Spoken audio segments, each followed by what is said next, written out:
I have a pie like this, and I have a few different ETFs in the pie, and every single week, money is automatically pulled out of my bank account and it goes into my passive stock market account, and it's distributed into this pie among the different ETFs. An ETF is an exchange traded fund, and it gives you exposure to a whole bunch of stocks. So now, instead of me trying to find the best stock for me to invest in, I have these ETFs. Every single week, I have money that leaves my bank account that automatically goes into these ETFs that gives me exposure to the broad general stock market. The whole idea being, I'm just putting money into the market because I believe in the future of our economy, and if I believe in the future of our economy, I believe in the future of our stock market. So this is completely passive on my end. This happens every single week, every Wednesday I think it is. Money is pulled out of my account and it goes into the market. Doesn't matter what day it happens. We just want to make sure it's consistent. And now all I'm doing here is I'm building a separate investment account completely passively. I don't got to do any work to let it happen. And every single week, this account grows bigger and bigger and bigger. So this cash isn't sitting in my savings. It's just going right into the market. And as the market grows, so does my account. The key here is what happens if the market goes down?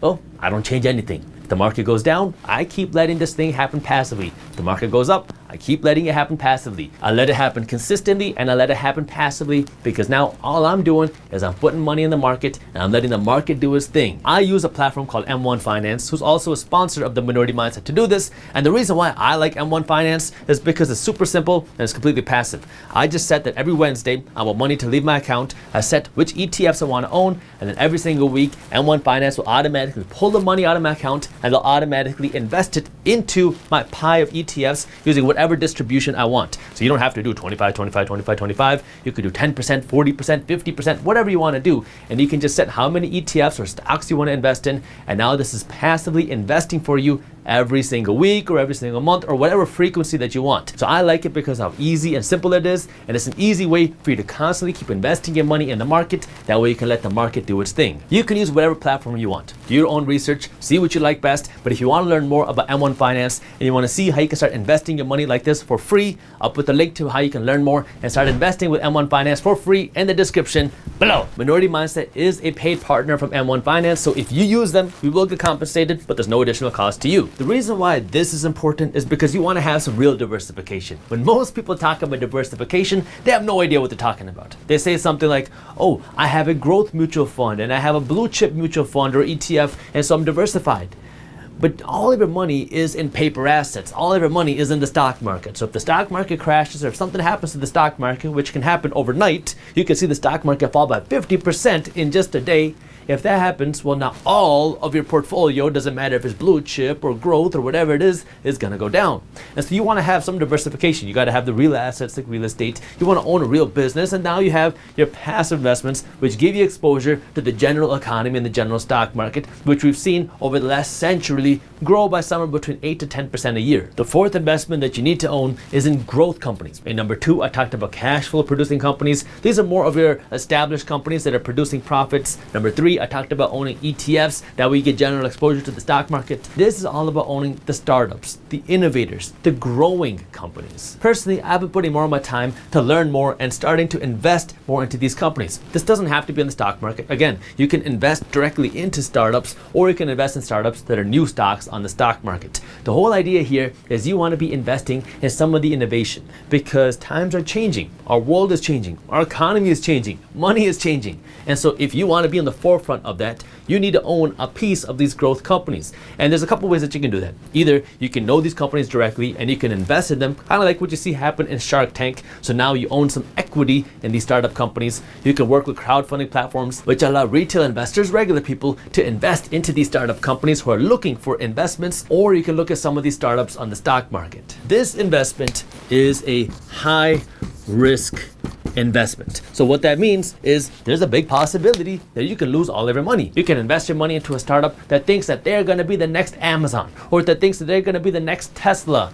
but then they can go completely bankrupt because they don't know how to manage their money, or they don't have a very good product, or people just don't like the company. But the upside with these higher risk investments is you also have the opportunity to make a whole lot more money, because this is one of the few investments where you can see 100x returns, because now you're investing in companies that are growing, that are innovating, and that have the opportunity to grab a whole lot more market share. If you're just starting off as an investor, this is probably not the first place you want to invest. You want to learn the ropes. You want to start generating cash flow. You need to know how investing works.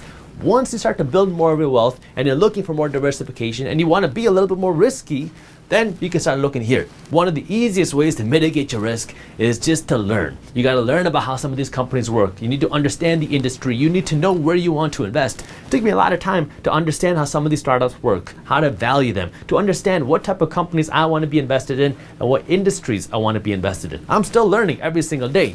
But this is something that comes with a lot more risk and the opportunity to make a whole lot more money. And this is something that you want to pay attention to as an investment for yourself. The way you make money here is you're buying a piece of ownership into a company while they're still small, and your goal is that they're going to grow bigger and that they're going to be acquired by a larger company, or they're going to go public, they're going to get an IPO, and now you have the ability to sell your shares. So you might be buying your shares at $2 a share, and when somebody comes and acquires this company, or if they go public, you're hoping that now you'll be able to sell your shares for $20 a share or $200 a share. It really just depends on the company. Again, high risk, high potential reward. The fifth investment that you need to own is real money, or otherwise known as gold and silver.